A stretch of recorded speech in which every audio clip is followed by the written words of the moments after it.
Assalamualaikum warahmatullahi wabarakatuh. Saya Muhammad Aroji Irfan, MPM 195705008. Saya akan menjelaskan sensor-sensor yang berada pada robot. Yang pertama adalah touch sensor atau sensor sentuhan. Adalah jenis sensor yang mendeteksi ketika disentuh, ibarat kulit. Touch sensor pada dasarnya adalah saklar yang memiliki berbagai jenis bentuk. Pada robot biasanya digunakan untuk mendeteksi objek.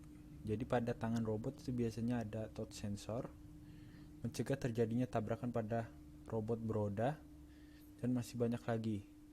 Contoh touch sensor yang paling sederhana adalah push button atau menggeser ke atas ya. Atau menggeser ke atas, bisa menekan dengan tekanan gitu.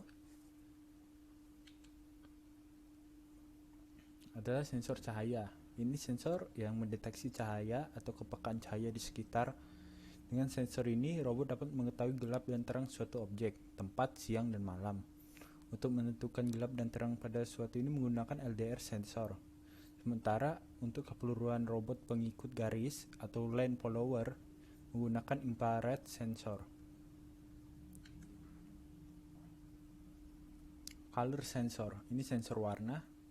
Sama seperti sensor cahaya atau infrared, color sensor juga mendeteksi gelap terang dan menangkap warna putih dan warna hitam. Tapi selain itu, color sensor ini dapat mendeteksi warna lain, yaitu merah, biru, kuning, dan sebagainya.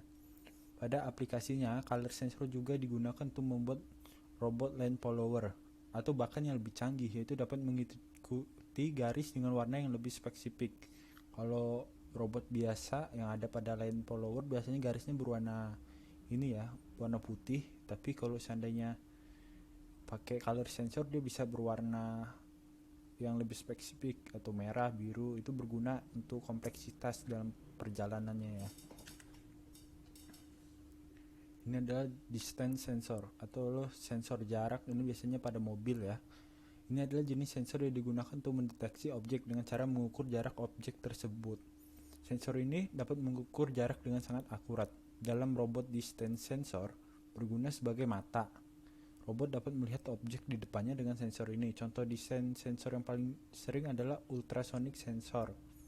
Cara kerjanya sama persis seperti mulut dan telinga pada kelelawar. Jadi dia ini memantulkan gelombang, gelombangnya dipantulkan balik, maka itu jaraknya akan diketahui ya. Itu biasanya distance sensor yang paling umum. Di mobil juga banyak. Biasanya mobil zaman sekarang udah ada pengereman otomatis jika jarak terlalu dekat dengan mobil yang ada di depannya. Oke, ini adalah sensor suara. Mendeteksi suara di sekitar, fungsinya sama seperti telinga.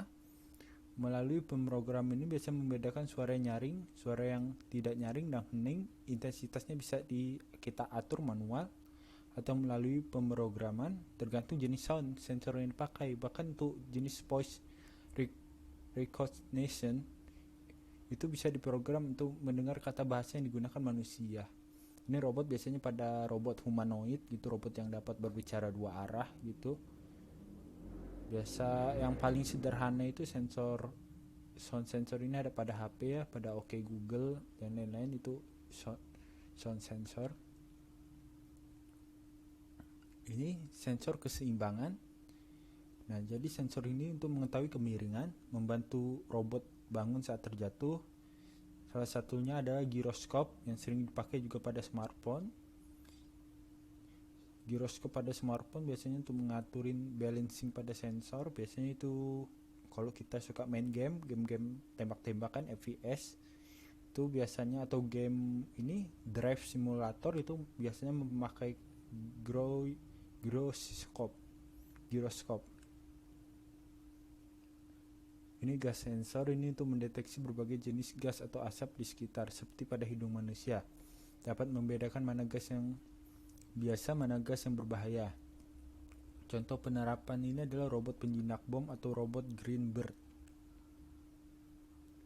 Ini sensor suhu, sama seperti kulit, dapat merasakan panas dan dingin. Dengan temperatur sensor robot maka mengetahui suhu di sekitar. Oke, sekian dari saya, Muhammad Aroji. Wassalamualaikum warahmatullahi wabarakatuh.